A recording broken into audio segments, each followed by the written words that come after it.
कारवाई होना चाहिए।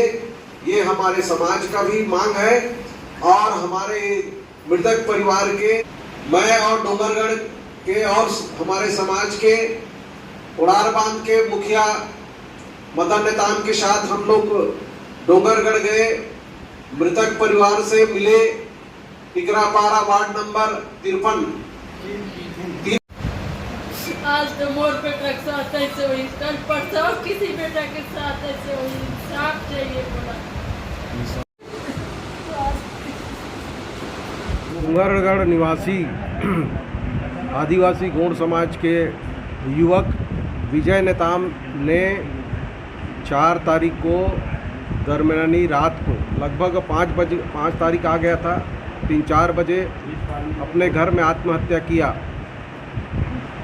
उसके संबंध में आज हम सब लोग यहाँ पर इकट्ठा हुए हैं और प्रेस के माध्यम से हमारी भावनाओं को, हमारी मांग को सरकार तक पहुँचे, इस बात का हम मांग रखते हैं कि मृतक परिवार का कहना है कि विजय नेताम ने 5 तारीख को सुबह 3-4 बजे वो आत्महत्या किया घर में।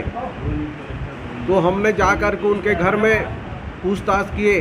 उनके परिवार के यहाँ सभी लोग आए हुए हैं। उनकी माँ आई हुई है, उसकी बहन आई हुई है, उसका भाई आया हुआ है, उसका बहनोई आया हुआ है और समाज के सभी जवाबदार समाज के लोग भी यहाँ उपस्थित हैं।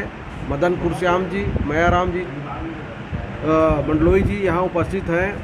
हमारा तो यही मांग है कि सुदखोर रसूखदार तरुण हथेल, उसका भाई गब्बर हथेल, अरविंद हथेल और सोनम साहू को तत्काल गिरफ्तार किया जाना चाहिए, क्योंकि इनके प्रताड़ना के कारण ही, इनके गाली गलौज करने के कारण ही, मारपीट की धमकी देने के कारण ही वह अधिक से अधिक प्रताड़ित हो करके ऐसा कदम उठाया है। तो समाज ये चाह रही है कि उनका कार्रवाई हो और उचित न्याय मिले। हमारा समाज भी ये जानना चाहती है कि पुलिस विभाग इतने लापरवाह क्यों है। घटना डोंगरगढ़ की है, टिकरापारा, वहाँ से थाना मुश्किल से 2 किलोमीटर होगा और 5 तारीख को सवेरे की घटना है और 9 तारीख को अपराध पंजीबद्ध किया गया। ये बहुत ही हमारे समाज के लिए हास्यास्पद है। ऐसा नहीं होना चाहिए। यदि कोई भी अधिकारी ऐसा किया है तो उसके ऊपर कड़ी कार्रवाई होनी चाहिए। हम लोग पुलिस अधीक्षक से मिलेंगे कि आखिर लेट क्यों किए और अभी तक आपने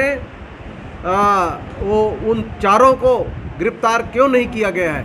इसकी मांग के लिए ही हम लोग आप लोगों के प्रेस क्लब में आकर के अपनी बात रखे हैं। ये हमारी जो भावना है, हमारी मांग है, ये शासन तक पहुँचे और मृतक परिवार को भी कम से कम एक सदस्य को शासकीय नौकरी मिले, नंबर 1। दूसरा है, सरकार के द्वारा उनको आर्थिक मदद करना चाहिए मृतक परिवार को। सारे अपराधियों को गिरफ्तारी होना चाहिए। समस्त हमारे समाज के लोग मांग पूरी नहीं हुई तो क्या करेंगे अगला? हम 7 दिन का टाइम दे रहे हैं, अल्टीमेटम 7 डेज। यदि 7 दिन के अंदर नहीं होता है, गिरफ्तारी नहीं होता है, फिर आदिवासी गौड़ समाज क्या करेगा वो शासन जाने और प्रशासन जाने। हम लोग उग्र कदम उठाएंगे, नेशनल हाई में बैठ जाएंगे। आप अपना नाम बताइए। MD ठाकुर, राष्ट्रीय अध्यक्ष, केंद्रीय गौड़ महासभा धमदागढ़। ऐसा उदासीनता, ऐसी लापरवाही पुलिस विभाग द्वारा किया गया है। इसका साफ जाहिर होता है कि पुलिस विभाग उनको सह दिए, इसलिए वो भाग गया। आज तक वो गिरफ्तार नहीं हुआ है, हो गए थे। और